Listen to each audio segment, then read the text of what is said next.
Assalamualaikum. Waalaikumsalam. Apa Pak kabar Pak Dadang? Kus? Baik, Sehat? baik, baik. Alhamdulillah. Ini makin sehat ya. Makin sehat aja. Iya. Sip. Pak Kus, ini saya ingin ngobrol-ngobrol nih Oh, boleh, boleh. untuk diketahui oleh para pecinta pemerhati tentang kompetensi dan inovasi di bidang tenaga kerja, khususnya yaitu adalah anak-anak didik milenials gitu kan, Iya. yang sedang dijalankan di BFN ini.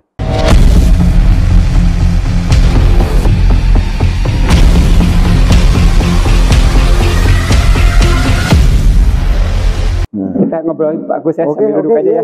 Santai Pak Gus ya. Iya, oke, silakan Ya. Pak. Apa yang bisa saya bantu nih? Pertama silaturahim Pak Gus, Oh, gitu kan. Iya. Kedua ya kita supaya ada kesinambungan selama ini bersilaturahim gitu kan. Iya. Nah, kebetulan kan saat ini sedang ada kegiatan Pak Kus ya. Iya, betul. Di BHK itu.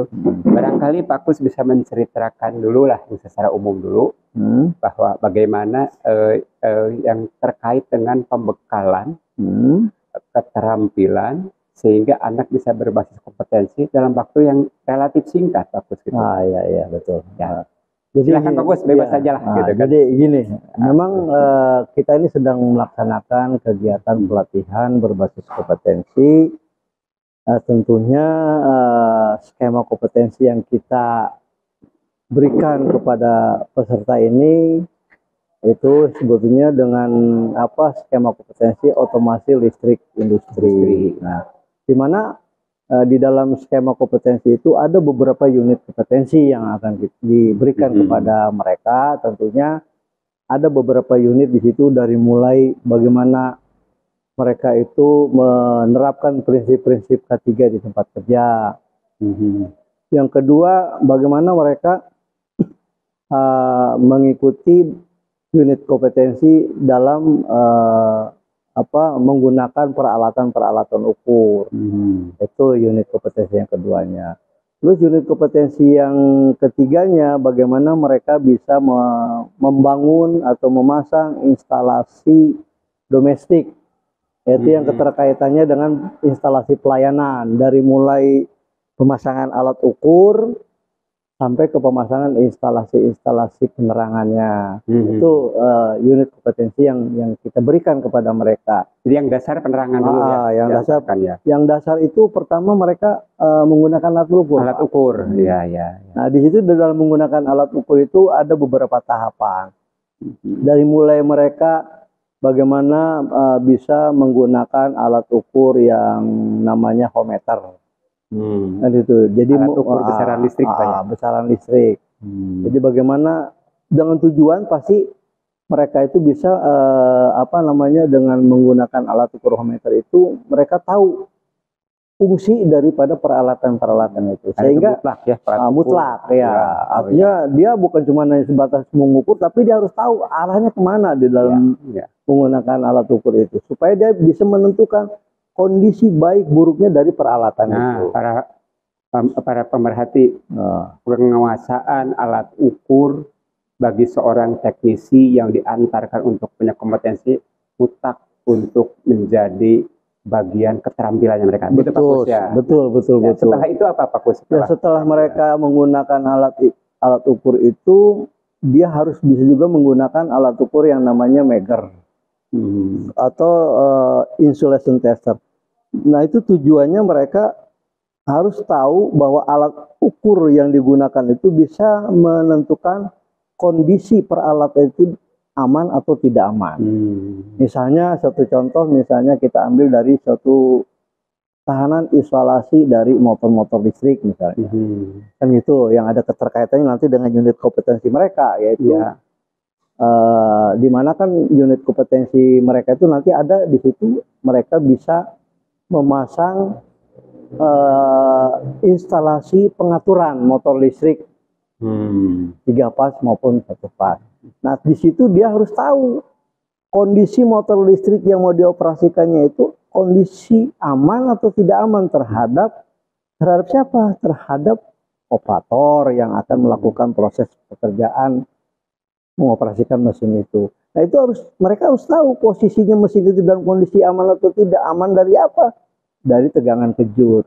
Kejut listrik ya. Iya, makanya dia harus dipastiin dia bisa menggunakan megar tadi. Ya. Wah, itu jadi para pemerhati kita tahu bahwa satu yang mendasar adalah penguasaan alat merger ya. Ya, Sehingga betul. bisa untuk mengetahui keamanan daripada objek yang akan dikerjakan. Karena itu Betul. berarus listrik, bertegangan, itu kan safety pertama kegiatan listrik adalah arus listrik. Gitu. Betul. Ya, ya. Berikutnya Pak. Berikutnya masih di dalam pengukuran juga, mereka harus bisa menentukan sumber daya listrik yang ada dari saluran listriknya itu 1 pas atau saluran listrik 3 pas, sehingga begitu mereka masuk ke pemasangan unit kompetensi instalasi domestik, mereka sudah tahu saluran, sehingga dia bisa memasang saluran instalasinya.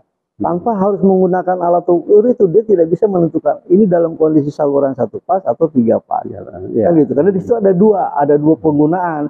Kalau untuk saluran listrik 1 pasnya itu adalah untuk instalasi penerangannya. Sementara saluran-saluran 3 pas itu untuk pengoperasian mesin-mesin listriknya. Jadi pengertian domestik ini contohnya instalasi penerangan. Jadi instalasi domestik itu sebetulnya instalasi pelayanan. Ya. Yang mendasar gitu ya. Yang mendasar itu mereka harus bisa untuk penerapan di perumahan maupun di industri maupun di perkantoran. Ya, baik.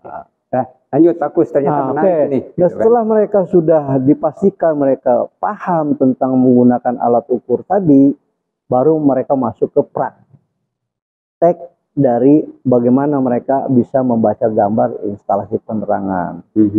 Ya, langsung yang diaplikasikan, kan gitu, dipraktekkan langsung. Minimal mereka bisa dari mulai KWH meter sampai PHB sampai ke instalasi pelayanannya. Itu untuk pemasangan instalasi penerangan. Instalasi penerangan ya. Jadi untuk kebutuhan di perumahan perkantoran. Betul. Ya. Nah, setelah mereka selesai itu dan terlihat mereka kompeten di bidang itu, baru masuk ke instalasi pengaturan motor-motor listriknya.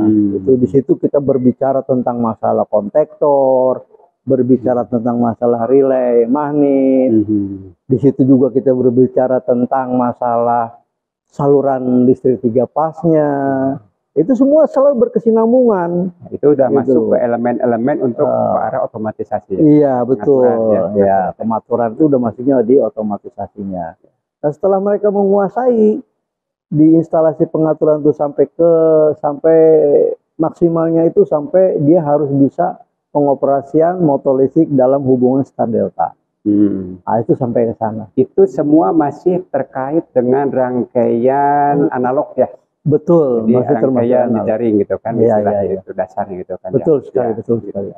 Nah, itu batasnya kalau yang sifatnya perangkaian jejaring instalasi itu sampai mana? Jejaring sebelum digunakan pengontrolan otomatisnya gitu. Sampai di star delta. Star delta. Nah, star delta. Karena star delta itu hampir seluruh industri menggunakan sistem pengoperasian star delta. Nah, para pemirsa ini gitu kan. Inilah tadi penjelasan dari Pak Kus. Tadi kita potong dulu sampai kepada pelatihan mengantarkan mereka dari tadinya tidak memahami, katakanlah begitu, diantarkan sampai bisa jaringan yang sifatnya instalasi yang mendasar. Nah, kita akan coba berikutnya, kita akan kupas terkait dengan masuk ke dalam sistem otomatisasi ya. Betul. Elemen dasar gitu kan. Ya, barangkali Pak Kus kita potong dulu sampai di dalam instalasi jaringan ini. Ya. Kira-kira pesan-pesan apa untuk para pemerhati terkait dengan instalasi listrik untuk penerangan dan dasar di perkantoran?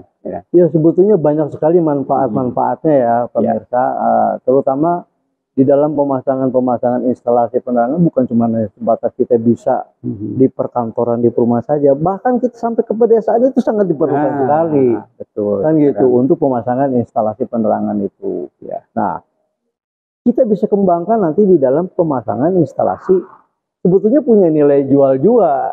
Kalau kita bisa betul-betul bisa merangkai satu sistem pengoperasian star delta, itu punya nilai jual yang tinggi sebetulnya.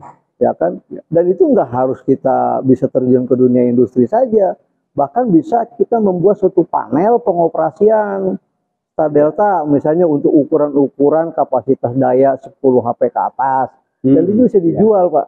Baik, gitu kan. Nah, Pak, kita potong dulu sampai di situ. Kita sambung dengan sesi berikutnya yang masuk ke otomasi untuk industri gitu kan. Oke, iya. Demikian, kita berbahagia bisa mendengarkan paparan penjelasan singkat praktis dari Pak Kusnadi, salah seorang instruktur senior di BLK Kompetensi Dinas Tenaga Kerja dan Transmigrasi Provinsi Jawa Barat yang ada Kota Bekasi.